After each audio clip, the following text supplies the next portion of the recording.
కృపయేనా ఆత్మకు అభిషేకము నీ కృపయేనా ఆశ్రయము నీ కృపయేనా ఆత్మకు అభిషేకము నీ కృపయేనా జీవనాధారము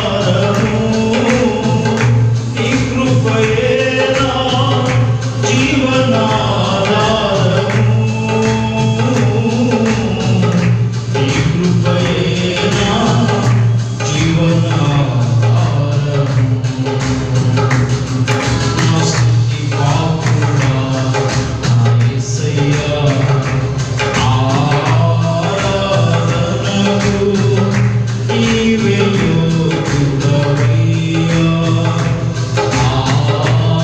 ఆరాధనకు నీవే యోగ్యుడవయ్యా నా స్తుతి పాత్రుడా నా యేసయ్యా Glory, hallelujah.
యేసయ్యా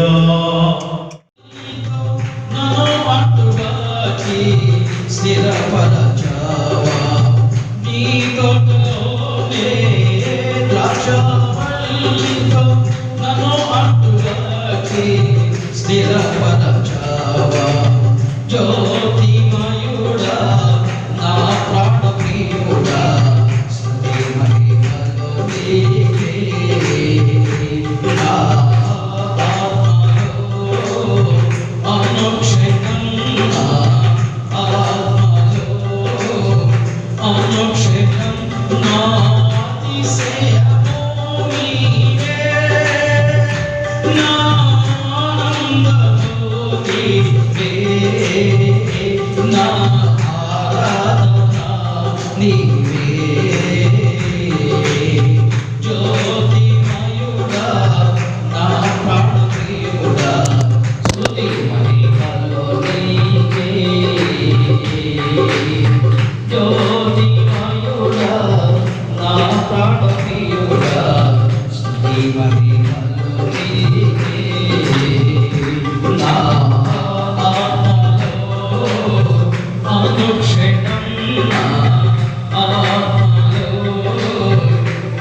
నీకే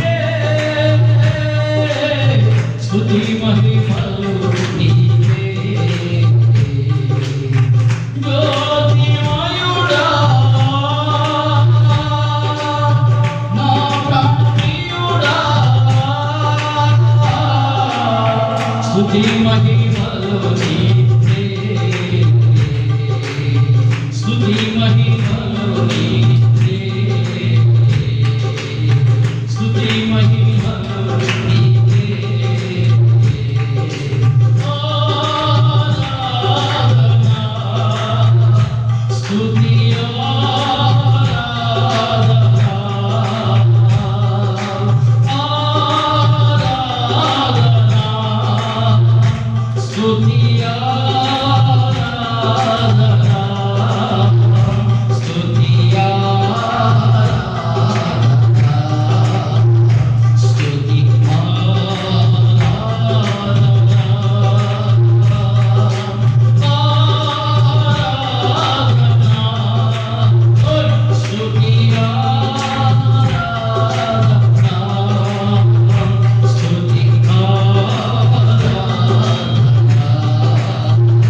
అందరూ అలాగే కళ్ళు మూసుకుని దైవనామ స్మరణ చేత హల్లెలూయా హల్లెలూయా హల్లెలూయా.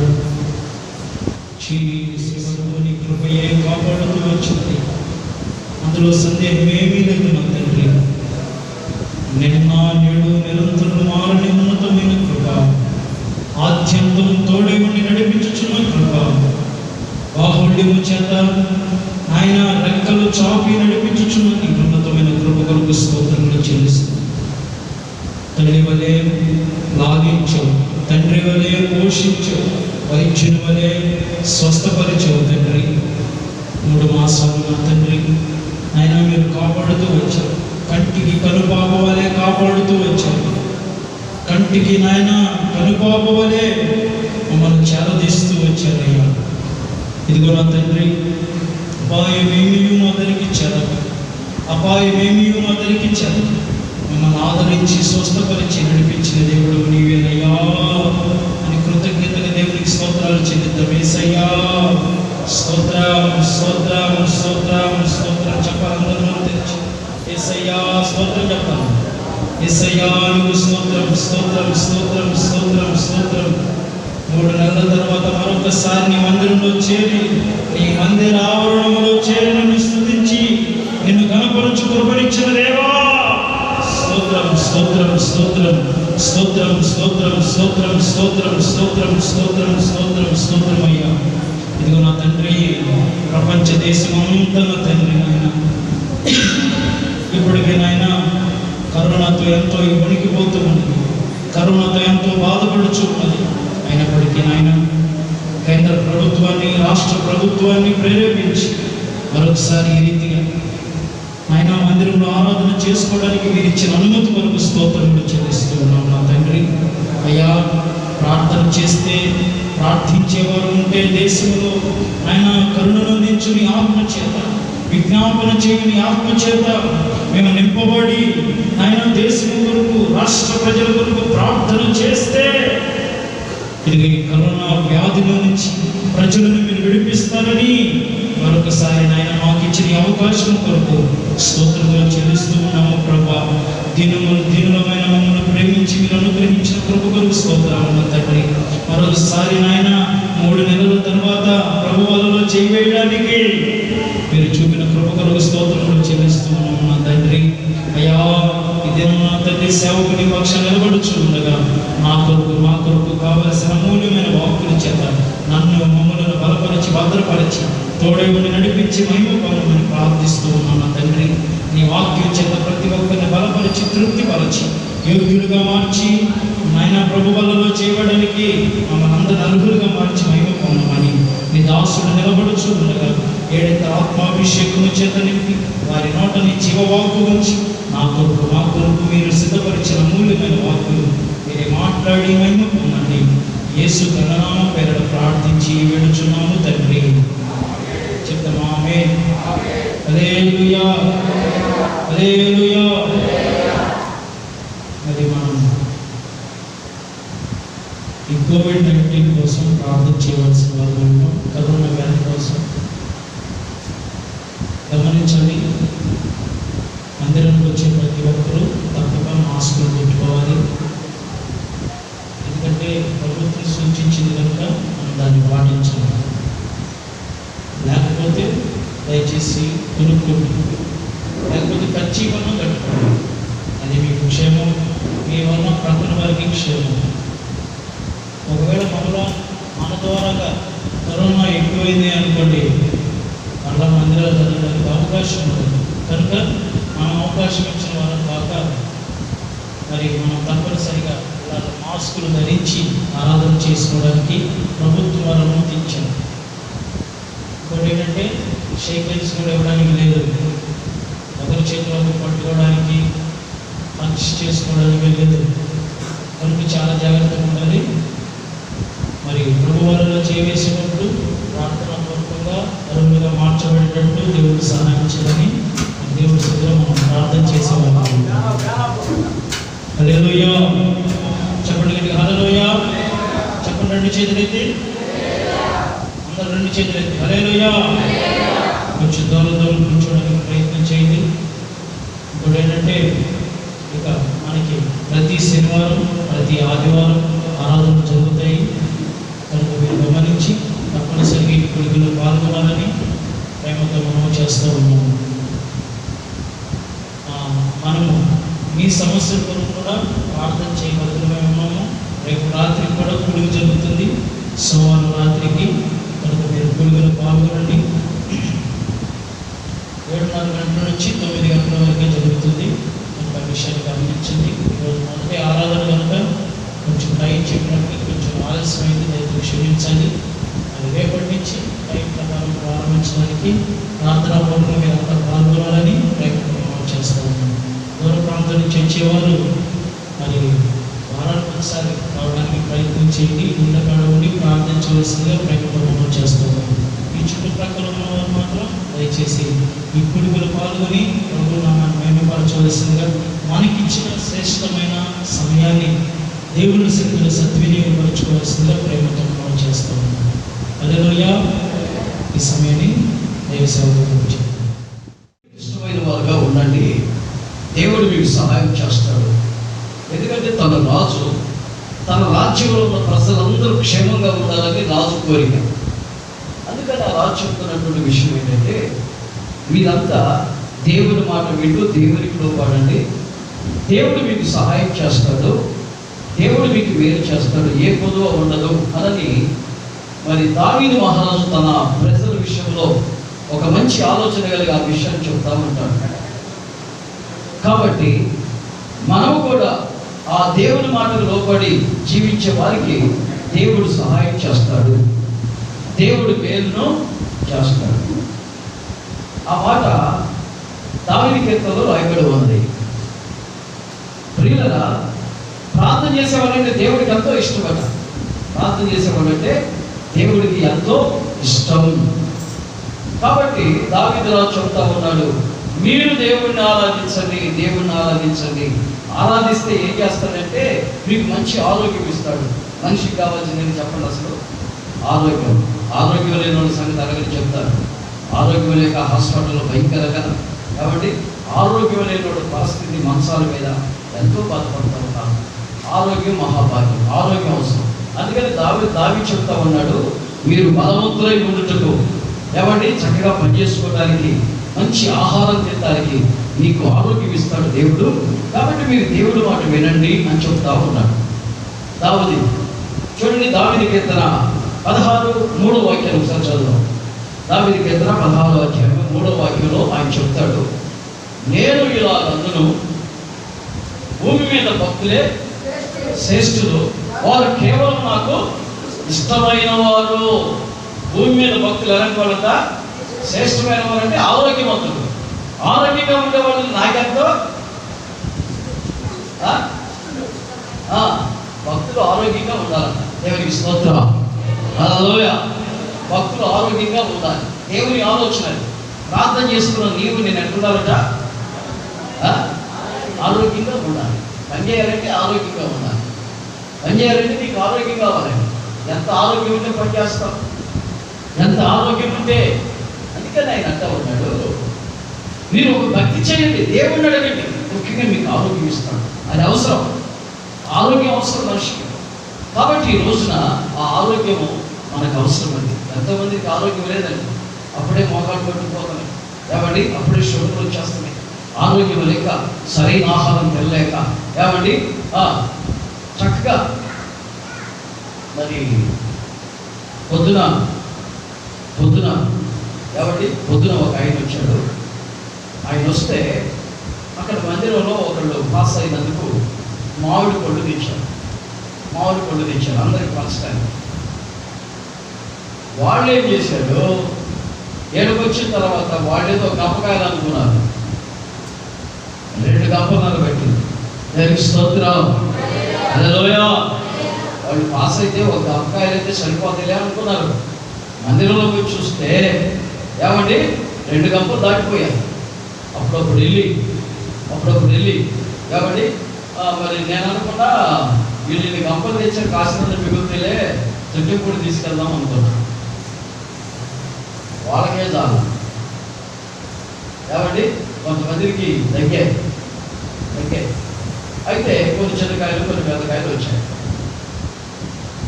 ఒక ఆయన్ని అంటుంది, బాబాయ్ తినేసే బాబాయ్ అంటుంది. వద్దామని నేను తినకూడదు.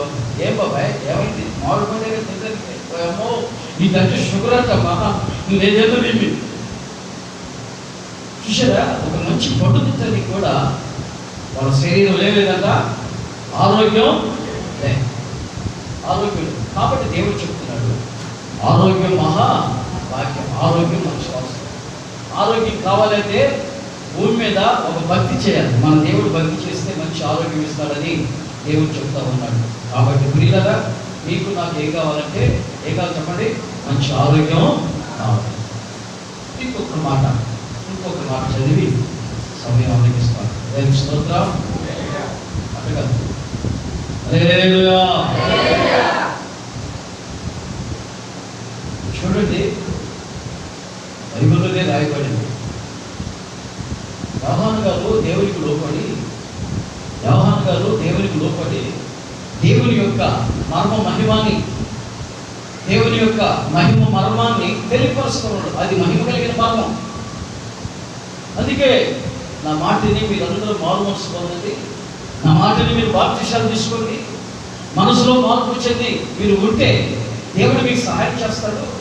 మనకి అనుకోలేని ఒక నరకం తప్పించుకోవాలంటే దేవుడు మాట వినాలి అని చెప్తా ఉంటే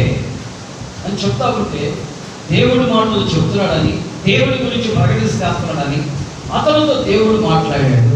ఎవరితో? యోహాను గారితో మాట్లాడి యోహాను గారితో చెప్తాడు, ఇదిగో యోహాను గారు, నేను ఈ లోకానికి నా కుమారుడిని పంపిస్తాను. ఈ లోకానికి నా కుమారుడిని పంపిస్తాను. నా కుమారుడిని వాళ్ళు చేర్చుకోవాలి. అంతేకాదు, ఎవరైతే నా కుమారుడిని చేర్చుకొని తన శరీరమును తన రక్తమును వారు భుజిస్తారో లేదా పానం చేస్తారో వారి యందు నా కుమారుడు ఉంటాడు. లేదా నా కుమారుడు యందు వాళ్ళైనా ఉంటారు. ఆయనైనా తగ్గించుకుంటాడు, లేదంటే వీళ్ళైనా తగ్గించుకుంటారు. ఈ విషయాన్ని రాయి అని దేవుడు యోహాను గారికి చెప్పాడు. దానికి స్తోత్రం. హల్లెలూయా. యోహాను సువార్త ప్రియులారా 6వ అధ్యాయము కాబట్టి 56వ వాక్యాన్ని చదువుకుందాం. యోహాను సువార్త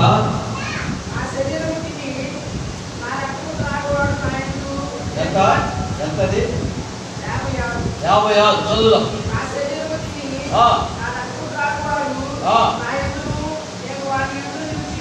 దేవుడికి స్తోత్రం. హల్లెలూయా. ఎవరు ఏమంటారంట?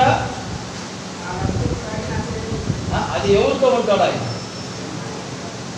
తప్పలు ఎవరితో ఉంటాడంట?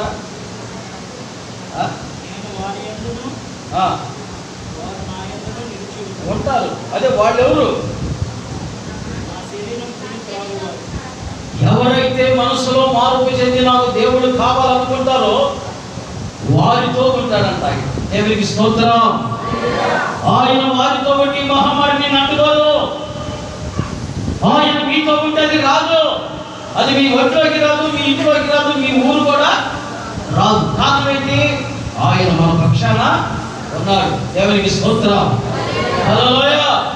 కాబట్టి ఎవరైతే తన యొక్క ఆహార విషయంలో ఈ రోజున బలాలన్నారు కాబట్టి బల విషయంలో ఒక నమ్మకస్తులుగా మనం ఉంటామో దేవుడు నీతో ఉంటాడు. నీకు బలహీనత రాదు. ఎవడు నీకు బలహీనత రాదు. ఆయన నీతో ఉంటాడు. లేదా నువ్వన్న ఆయనతో దేవుడే తగ్గించుకొని నేనన్నా ఆయనతో ఉంటాను, లేదా వాళ్ళన్నా నాతో ఉంటారు. ఈ విషయాన్ని దేవుడు చక్కగా యోహాను గారికి రాయమని చెప్పాడు. ఆయన దాంట్లో రాసి ఇంకొంచెం ఉంది. జీవము కలిగిన తండ్రి నన్ను పంపెను,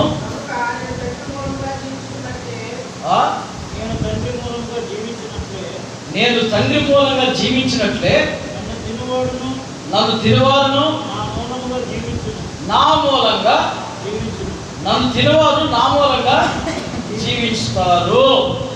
కాబట్టి మనం జీవించి మంచిగా ఉండాలి అంటే ప్రతి వారు హృదయంలో మారు మనసు కావాలి. అంటే బాప్తిస్మం తీసుకోవాలి. అప్పుడు దేవుడు నీతో ఉంటాడు. నువ్వు ఏది కావాలంటే అది నీకు సహాయం చేస్తాడు. వీళ్ళ నాన్నగాడు, ఈ అమ్మాయి నాన్న ఇక్కడ కూర్చున్న ఒక అమ్మాయి చనిపోయిన ఆ అమ్మాయి నాన్న ఉన్నాడు. డాడీ నాకు ఇది కావాలంటే ఏది నాకన్నా చూస్తావు? నువ్వు కావాలంటే తెస్తాడా లేదా? నాన్న తెస్తాడా తేడా? ఎందుకంటే వాళ్ళ నాన్న వాళ్ళతోనే ఉంటాడు. ఎవరికైనా కావాలన్నా ఏదైనా చేయాలన్నా ఉన్నాడు. కాబట్టి ఆ పాప ఏదైతే దేవుడు సహాయం చేస్తాడు. అందుకే ఆయన మనతో ఉంటే నువ్వు ఏదైనా ఇంట్లో డాడీ ఈ రోజున నేను తినాలి డాడీ అంటే దేవుడు ఇస్తాడు. డాడీ నేను వెళ్తున్నాను, నాకు ఏ అపాయం జరగడానికి లేదు డాడీ. కాబట్టి సమాధంలో ఉండేది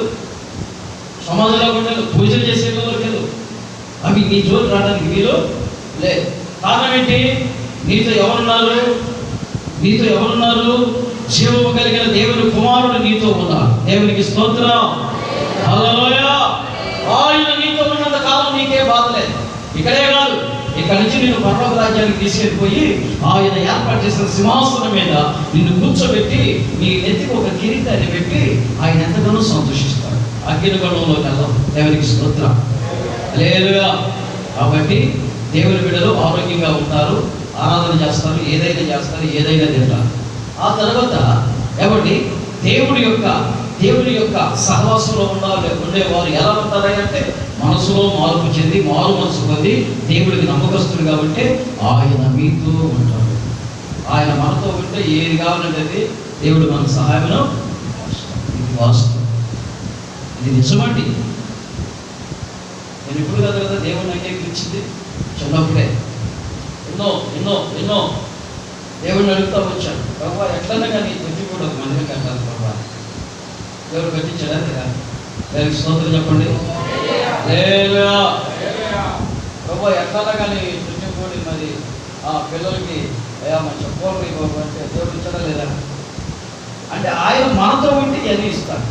మీరు అనుకుంటున్నారేమో ఆయన మనతో ఉంటే నీకు ఏది కావాలి లేదా, నీకు ఎంత ఖరీదారు సార్. కారు కావాలనుకోమంటే కారు ఇచ్చాడా, ఆటో కావాలంటే ఆటో ఇచ్చాడా, అక్కడ మందిరం కట్టాలనుకోమంటే మందిరం ఇచ్చాడా, ఇక్కడ ఇల్లు కట్టాలంటే అక్కడ ఇల్లు ఇచ్చాడా, ఆ ఊర్లో మందిరం కట్టాలంటే మందిరం ఇచ్చాడా, మీటింగ్లు పెట్టాలంటే మీటింగ్లకు దేవుడు సహాయం చేస్తున్నాడా? చేస్తా లేదా? సంవత్సరం కొనాలి ప్రభా, కొనుక్కో నీకు ఎంత కావాలంటే అంత. ఎవరుంటే ఉంటాయండి, మీరు పని చేస్తున్నారు, నేను పని చేస్తున్నా. ఎవరు కొంటారు ఇట్లాగా? ఎవరు కొంటారు ఈ విధంగా? దేవుడు మనతో ఉంటే నువ్వు ఏదైతే నీ కొని పెడతారు చిన్నపిల్లడా. దేవునికి స్తోత్రం. కాబట్టి అవన్నీ మనకు కావాలంటే మనము ఆయనతో సహవాసం చేసేవారుగా రాత్రి వేళ ప్రియులరా నీ కోరిక నేర్చుకోవాలి, నీకు ఆరోగ్యం కావాలి, నీ ఆలోచన వేలుకరంగా మార్చాలి, నువ్వు వెళ్తున్న మార్గంలో బాగుండాలి, నీ కుటుంబం బాగుండాలంటే ఆయన నీతోనన్నా ఉండాలి, లేదా నువ్వు ఆయనతోనన్నా ఉండాలి. ఈ రెండు జరిగినప్పుడు ఆయన నీకు ఏమిస్తాడు తెలుసునా? మంచి ఆరోగ్యము ఇస్తాడు. మంచి ఆరోగ్యం ఇస్తాడు. ఎవరికి? ఆయన భక్తి చేసే వాళ్ళకి ఆరోగ్యం ఇస్తాడు, వాళ్ళతో ఉంటాడు. కాబట్టి ప్రార్థనకు వస్తున్న మనతో ఎవరు ఉండాలి? దేవుడు ఉండాలి, మంచి ఆరోగ్యం ఉండాలి. ఈ రెండు దేవుడు మనకి ఇచ్చునుగా. ఆమేన్. ఇచ్చిన మాటలు దేవుడు మన హృదయంలో తీరిగట్టి కల్పించేది కాక మనం ఇచ్చిన మరి సేవకులు ఉన్నారు, ఈ సమయాన్ని వాళ్ళు అర్పిస్తున్నాం. ఆమేన్.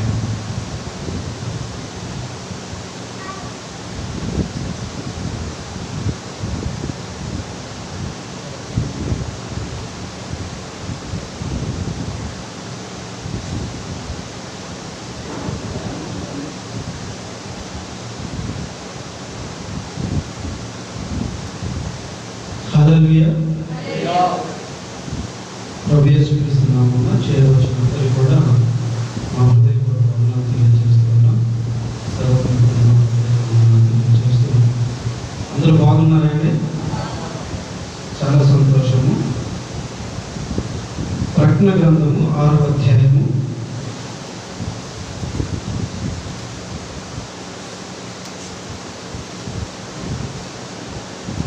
దానికంటే ముందుగా ప్రకటన గ్రంథము 3వ అధ్యాయము 5వ వచనాన్ని మనం ధ్యానించడానికి ప్రయత్నం చేద్దాం. జయించువాడు అలాగున తెల్లని వస్త్రములు ధరించుకొనును, జీవ గ్రంథములో నుండి అతని పేరంత మాత్రమును తుడుపు పెట్టక నా తండ్రి ఎదుటను ఆయన దూతల ఎదుటను అతని పేరు ఒప్పుకొందును. సంఘములతో ఆత్మ చెప్పుచున్న మాట చెవిగలవాడు వినుగాక. హల్లెలూయా. చాలండి. ప్రభునందు దేవుని సంగమా ప్రియులారా, దేవుని యొక్క పరిశుద్ధ గ్రంథము భూమి మీద కూర్చున్నటువంటి ప్రతి మానవుడికి కూడా ఒక ప్రమాణికము, ఒక ఆజ్ఞ లాంటిది. పరిశుద్ధ గ్రంథంలో యెషయా గ్రంథం నుంచి మలాకీ గ్రంథం వరకు కూడా 17 గ్రంథాలు ఉన్నాయి. ఇవన్నీ కూడా ప్రవచన గ్రంథాలు అని మనము చదువుడు ద్వారా గ్రహించగలం. అట్లానే క్రొత్త నిబంధన గ్రంథంలోకి వచ్చేటప్పటికి మనకు ఉన్నటువంటి ఏకైక ప్రవచన గ్రంథము ప్రకటన గ్రంథం. ఈ యొక్క 17 గ్రంథాల యొక్క సారాంశాన్ని యేసుక్రీస్తు ప్రభువారు క్లుప్తపరిచి సంక్షిప్తపరిచి ప్రజ్ఞ గ్రంథం ద్వారా తన ప్రజలకు ఒక అభయమునిచ్చాడు, ఒక ధైర్యంనిచ్చాడు, ఒక సంతోషమైనటువంటి గడి గురించి తన ప్రజలను ఆయన ధైర్యపరుస్తూ ఉన్నాడు. అందుకే ప్రపంచంలో ఉన్నటువంటి సంఘములన్నిటినీ ఒక 7 సంఘాలుగా ఆయన విభజించి ప్రతి సంఘానికి ఒక హెచ్చరికను జ్ఞాపకం చేస్తూ ఉన్నాడు, ఒక హెచ్చరికను వారికి ఇస్తూ ఉన్నాడు. ఎఫెసీ సంఘం కానీ, తర్వాత స్ముర్నా సంఘం కానీ, తొయితేరా సంఘం కానీ, సార్దీ సంఘం కానీ, తర్వాత ఫిలదెల్ఫియా సంఘం కానీ, లవొదికీయ సంఘం కానీ, ఈ 7 రకాలైనటువంటి సంఘాలలో ఒక సంఘం గురించి ఆయన మరి జీవపు గ్రంథము గురించి వారి యొక్క వినికిడిలోనికి తీసుకొని వస్తున్నాడు. ప్రతి మానవుడు, ఈ భూమి మీద పుట్టినటువంటి ప్రతి మానవుడు ఈ రోజున ప్రతి వానికి ఏం కావాలండి? ఆధార్ కార్డు కావాలి, ఒక ఐడెంటిటీ కావాలి, ఒక గుర్తింపు కావాలి. మనమందరం కూడా మీ సేవాకాను ఈ సేవాకాను పోస్ట్ ఆఫీస్కి వెళ్ళి మన యొక్క నేమును అక్కడ నమోదు చేయించుకుంటే మనకేమిస్తారు? ఆధార్ కార్డు ఇస్తారు. అయితే దేవుని యొక్క వాక్యం ఏం చెప్తుందంటే, చదివినటువంటి వాక్య భాగంలో జయించువాడు అలాగున తెల్ల వస్త్రమును ధరించుకొనును, జీవ గ్రంథంలో నుండి అతని పేరంత మాత్రమును తుడిపి పెట్టక. జీవ గ్రంథమందు మన పేరు తుడిపి పెట్టక అంటే మన పేరు మొదట లెక్కించబడాలి, మన యొక్క పేరు నమోదు చేయబడాలి. ఎక్కడండి? జీవ గ్రంథము. ఈ యొక్క జీవ గ్రంథంలో మన నేమ్, మన పేరు కనుక లిఖించబడినప్పుడు, నమోదు చేయబడడం వలన మనము పరలోక రాజ్య పౌరులుగా ముద్రించబడతాము. హల్లెలూయా. యేసుక్రీస్తు యొక్క మొదటి రాకడకు గల కారణం ఏంటంటే, మనమందరం కూడా ఈ జీవ గ్రంథంలో నమోదు చేయబడాలని. హల్లెలూయా. జీవ గ్రంథంలో నమోదు చేయబడడం వలన మనం నిత్య జీవమునకు అర్హులవుతాం. నిత్య జీవమునకు మనకు పాస్ దొరుకుతుంది. నిత్య జీవానికి మనము పర్మిట్ చేయబడతాం. జీవ గ్రంథము అనేది చాలా ప్రామాణికమైనటువంటి సంగతిని క్రైస్తవులు గమనించాలి. యేసుక్రీస్తు లోక రక్షకుడని, నేనే దేవుడను, నేను తప్ప వేరొక దేవుడు లేడు అని ఖచ్చితంగా బల్లబుద్ధి చెప్పడానికి గల కారణం ఏంటంటే, ఆయన దగ్గర జీవ గ్రంథం ఉంది. సర్వలోకమును సృష్టించినటువంటి దేవుడు మరి మానవ జాతిని, ప్రజలందరినీ కూడా తన యొక్క రాజ్యంలోనికి, పరలోక రాజ్యంలోనికి, నూతనమైనటువంటి ప్రభుత్వంలోనికి, నూతనమైనటువంటి ప్రదేశంలోనికి మనందరినీ కూడా తీసుకుని వెళ్ళాలని ఆయన ఆశపడి ఈ లోకానికి ఆయన పాప పరిహారార్థ బలిగా వచ్చి మనందరినీ కూడా ఆ యొక్క జీవ గ్రంథంలోనికి ప్రవేశించినట్లుగా ఒక మార్గాన్ని ఆయన తెచ్చి ఉంచాడు. హల్లెలూయా. ఏ భేదము లేదు. మన కులము మనల్ని బాగు చేయలేదు, మన మతము మనలను బాగు చేయలేదు, మన ఆస్తిపాస్తులు మనలను బాగు చేయలేవు, మనకు సంతోషాన్ని ఇవ్వలేవు, సమాధానాన్ని ఇవ్వలేవు. కానీ యేసు రక్తంలో మనం కడగబడాలని ఇష్టపడితే గనక మన హృదయం మార్చబడుతుంది. తద్వారా మారు మనసు ద్వారా ప్రభులో మనము నూతన జీవాన్ని పొందుకోగలుగుతాము. నూతనమైనటువంటి క్రియలను చేయడానికి మనము మరి ఇష్టపడుతూ వస్తాము. 13వ అధ్యాయము 8వ వచనము ప్రకటన గ్రంథము.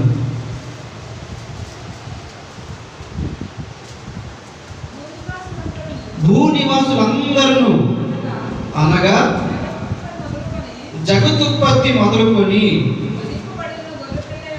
వధింపబడి ఉన్న గొర్రెపిల్ల యొక్క జీవ గ్రంథమందు ఎవరి పేరు రాయబడలేదో వారు ఆ మృగమునకు నమస్కారము చేయుదురు. చాలండి.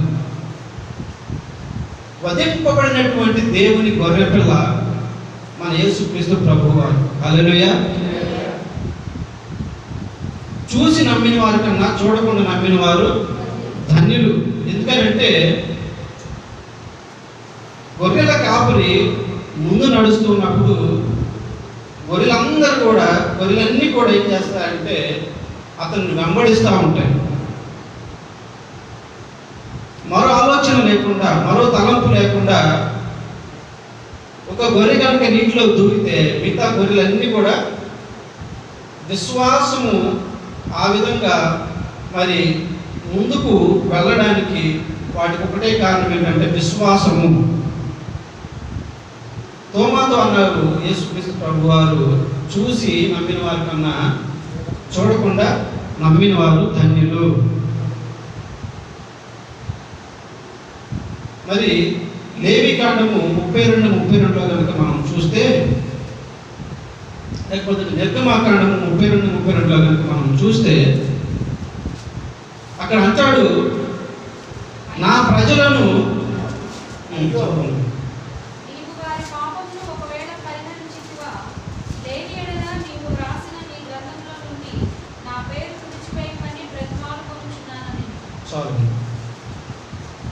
మోషే తన ప్రజల పట్ల ఎంత బాధ్యత కలిగి, ఎంతో భారం కలిగి, ఎంతో ప్రేమ కలిగి, వారిని నువ్వు కనికరించకపోతే గనుక, వారిని క్షమించకపోతే గనుక జీవ గ్రంథంలో నుంచి నా పేరు మాత్రమైనా తుడిచిపెట్టేసి, జీవ గ్రంథంలో మన పేరు లిఖించబడకపోతే కనుక మనము నిత్య నరకానికి, పాతాళలోనికి మనము వెళ్ళిపోవలసి ఉంది.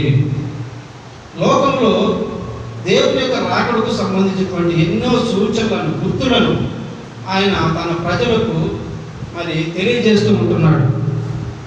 జీవ గ్రంథమందు మన పేరు లిఖించబడకపోతే, ప్రభు సమీపం ఉండగానే మనం ఆయనను గ్రహించకపోతే, ఆయనను స్వీకరించకపోతే, ఆయనను నమ్మకపోతే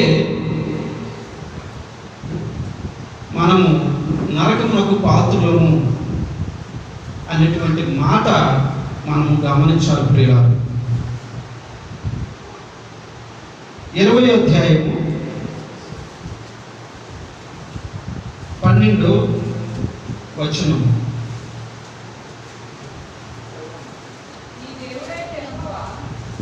నీ దేవుడైన 20వ అధ్యాయం నుండి ప్రకటన గ్రంథము. మరియు గొప్పవారేమి కొద్దివారేమి మృతులైన వారందరూ ఆ సింహాసనం ఎదుట నిలువబడి ఉంట చూచితిని. అప్పుడు గ్రంథములు ఇప్పబడెను, మరియు జీవ గ్రంథమును వేరొక గ్రంథము విప్పబడెను. ఆ గ్రంథముల యందు రాయబడి ఉన్న వాటిని బట్టి తమ క్రియల చొప్పున మృతులు తీర్పు పొందిరి. హల్లెలూయా. కృపాకాలము అంటున్న మనం యేసుక్రీస్తునందు విశ్వాసం ఉంచడం ద్వారా మనము సింపుల్గా రక్షణలోనికి నడిపించబడుతున్నాం. యేసు మనకు ఒక మంచి ద్వారముగా, మంచి మార్గముగా ఆయన నీతిని మనకు కనబరిచాడు. యేసునందు విశ్వాసమే మనలను నీతిమంతులుగా చేస్తుంది. హల్లెలూయా. మనలో మంచితనం బట్టో, మనం చేస్తున్నటువంటి మరి దాన ధర్మాలను బట్టో, మనం కలిగి ఉన్నటువంటి నీతిని బట్టో మనము పరలోక రాజ్యానికి వారసులము కాలేము. కానీ యేసుక్రీస్తునందు మనం విశ్వాసం ఉంచడం వలన, హల్లెలూయా, యేసునందు విశ్వాసం ఉంచడం వలన మనము నీతిమంతులుగా చేయబడుతూ ఉన్నాం. మన కోసము ఆయన మరణించాడు, మన కోసము ఆయన అవమానాలు పడ్డాడు, మన కోసము ఆయన పిడిగుద్దులు తిన్నాడు, మన కోసము తన రక్తమును కార్చాడు. తద్వారా మనకు పరలోక రాజ్యం వెళ్ళేటువంటి అవకాశము సులువుగా యేసుక్రీస్తు ద్వారా సాధ్యమైంది. హల్లెలూయా. యేసుక్రీస్తు లేకుండా మనము మోక్షం వెళ్ళడము, పరలోక రాజ్యం వెళ్ళడం అనేది అసాధ్యము. అందుకే జీవ గ్రంథంలో మన పేరు లిఖించబడాలి. హల్లెలూయా. మన జనులందరూ కూడా పరలోక రాజ్యం వెళ్ళాలి. సంఘములో ఉన్న ప్రతి ఒక్కరు కూడా పరలోక రాజ్యం వెళ్ళాలి. కుల మత భేదం లేకుండా మనకు తెలిసిన వారందరూ కూడా, మనకు పరిచయమైన వారందరి గురించి కూడా మనము ప్రార్థన చేయాలి. వారందరికీ క్రీస్తు ప్రేమను తెలియపరచాలి. లోకంలో శ్రమ కలుగుతుంది, లోకంలో ఇబ్బంది కలుగుతుంది, అనేక రకాలైనటువంటి రోగాలు మనుషులను పట్టి పీడిస్తూ ఉంటాయి. అయినను మనము మనల్ని ఏమాత్రం కూడా కృంగ తీయకూడనటువంటి విశ్వాసంలో ముందుకు కొనసాగాలని ప్రభువు దేవుని యొక్క వాక్యాన్ని మనకు అందించి ఉన్నాడు. 21వ అధ్యాయము 27వ వచనంలో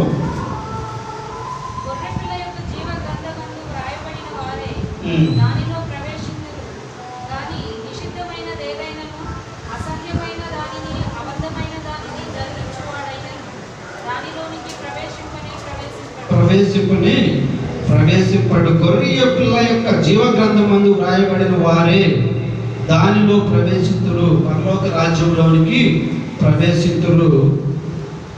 నిషిద్ధమైనది, అసహ్యమైనది, అబద్ధమైనది ఏదైనా సరే జరిగించేటటువంటి వాడు దానిలోనికి ప్రవేశింపడు. 20వ అధ్యాయము 15వ వచనంలో ఎవని పేరైనను జీవ గ్రంథమందు వ్రాయబడినట్టు కనబడిన ఎడల వాడు అగ్నిగుండంలో పడవేయబడెను.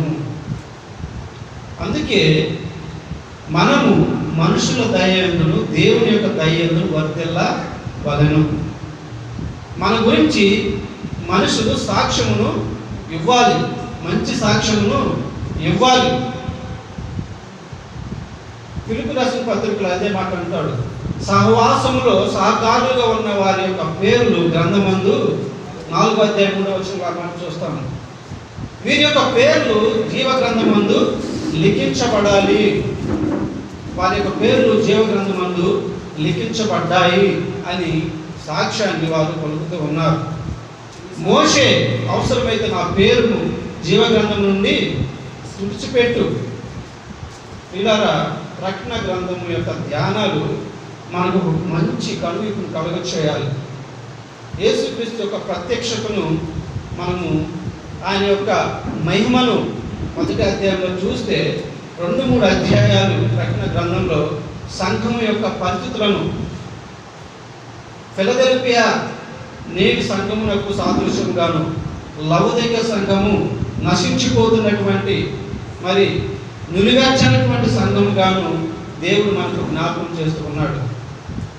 నువ్వు చల్లగైనా ఉండు, యేసుక్రీస్తుని ఎరగకుండా, యేసుక్రీస్తుని కేర్ చేయకుండా, యేసుక్రీస్తు యొక్క రక్షణను పట్టించుకోకుండా నిర్లక్ష్యంగా నువ్వు చల్లగానే ఉండు. యేసుక్రీస్తు నాకు సంబంధం లేదని చల్లగా ఉండిపో.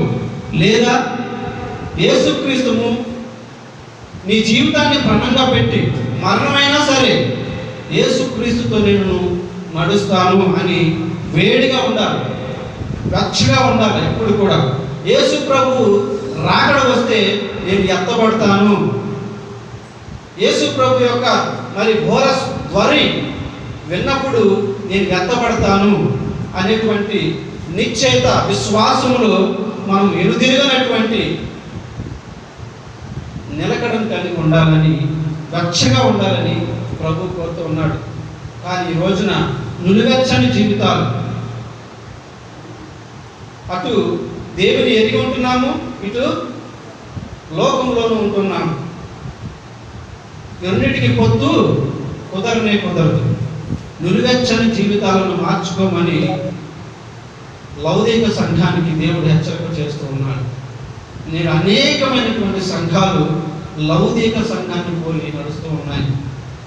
ఫిలదెల్ఫియా సంఘంలాగా వెచ్చగా దేవుని కోసము అవమానమైనా సరే ఎదుర్కొనేటువంటి విశ్వాసము గట్టిగా ఉండాలని ప్రభు కోరుతూ ఉంటున్నాడు. చూడండి, కీర్తన గ్రంథము 69:28 విశ్వాసుడు దేవుని నామానికి అవమానంగా ఉండకూడదని ప్రభు కోరుతూ ఉన్నాడు. తన యొక్క భక్తుల ద్వారా మనము ఇంకొకరి యొక్క క్షేమాన్ని కోరుకోవాలి, ఇంకొకరి యొక్క అభివృద్ధిని కోరుకోవాలి, ఇంకొకరి యొక్క మరి ఆత్మీయ జీవితము దేవుని వైపు త్రిప్పబడి యేసుని ఎరిగి వారి పరలోక రాజ్యానికి వారసులుగా తీర్చబడి జీవ గ్రంథమందు వారి పేరు లెక్కించబడాలని మన యొక్క ప్రార్థన ఉండాలి.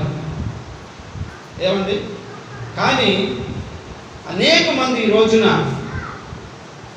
దేవుని యొక్క నామాన్ని అవమానపరిచే రకంగా 69 కీర్తన 28వ వచనంలో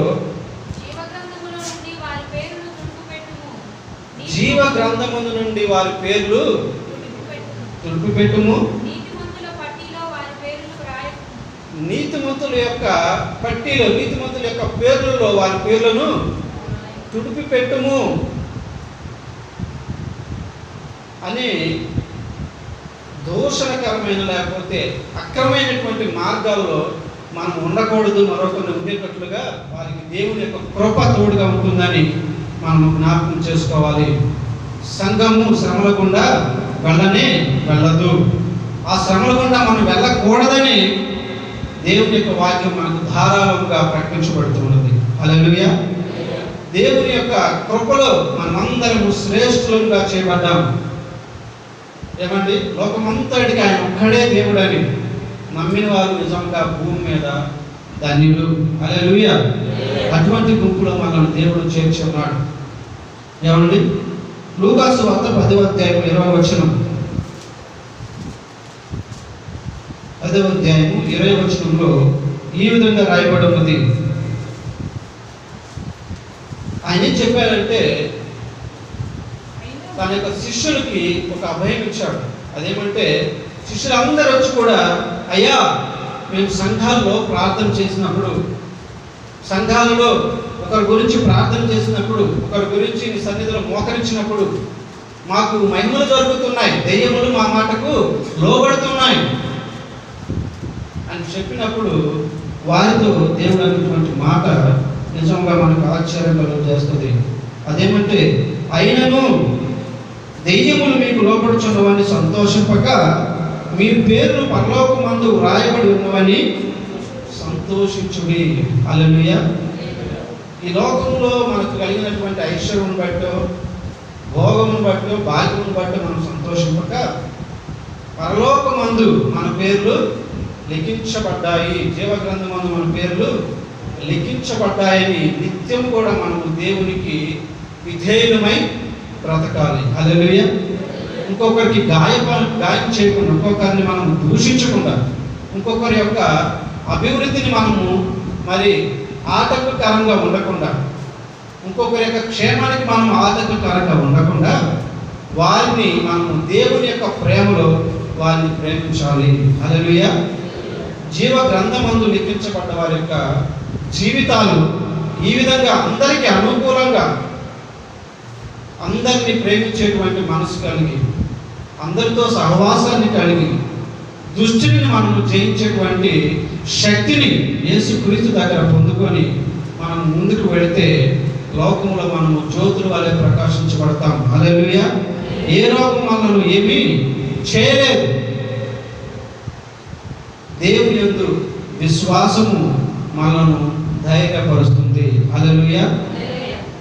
తన యొక్క పిల్లలకు ఆయన మరి మంచి కాపరవాలే తన రెక్కల చాటున భద్రపరుస్తానని వాగ్దానం చేసినటువంటి దేవుడు గొప్ప దేవుడు. చివరిగా యోహాను రాసిన పత్రిక 5వ అధ్యాయం 24వ వచనం. అనేక విషయాలు మనము మాట్లాడవలసి ఉంది, సమయం లేదు కాబట్టి 5వ అధ్యాయము 24వ వచనం. నా మాట విని నన్ను పంపిన వాని యందు విశ్వాసం ఉంచువాడు నిత్య జీవము గలవాడు, వాడు తీర్పులోనికి రాక మరణంలో నుండి జీవంలోనికి దాటి ఉన్నాడని మీతో నిశ్చయముగా చెప్పుచున్నాను. చాలండి. నా మాట విని నన్ను పంపిన వాని యందు విశ్వాసం ఉంచేవాడు, హల్లెలూయా, దేవుని యందు విశ్వాసం ఉంచినవాడు, క్రీస్తునందు విశ్వాసం ఉంచినవాడు నిత్య జీవమునకు అర్హుడు, హల్లెలూయా. క్రైస్తవుడు అంటే అందరినీ ప్రేమించేటువంటి వాడు, హల్లెలూయా, అందరికీ సహాయం చేసేటువంటి వాడు, ఆపదలో ఉన్న వారికి, బాధల్లో ఉన్నటువంటి వారికి, ఒంటరి జీవితాలు బ్రతుకుతూ కుమిలిపోతున్నటువంటి వారికి మనం ఆదరణ ఇవ్వాలి. పేదరికంలో ఉన్న వారిని మనం తక్కువగా చూడకూడదు. ఒంటరి వాళ్ళని చెప్పేసి వారిని మనము హింసించేటువంటి మాటలు మాట్లాడకూడదు. చులకనగా ఎవరిని గురించి మనము మాట్లాడకూడదు. మనం నోరు తెరవకూడదు, హల్లెలూయా. ఎందుకంటే ఈ లోకం అంతా కూడా నశించబోతుంది. దేవుడు దీని ఒక చిన్న పేపర్ లాగా మడిచి తీసి పారేయబోతున్నాడు. ప్రియులారా, యేసుక్రీస్తు యొక్క రాజ్యము ఒక నూతన యెరూషలేము, యేసుక్రీస్తు యొక్క రాజ్యము పరిశుద్ధ పట్టణము. దేవుని యొక్క రాకడ బహు సమీపంగా ఉన్నదని మనం గమనించాలి. లోకంలో పరిస్థితులను చూసినప్పుడు,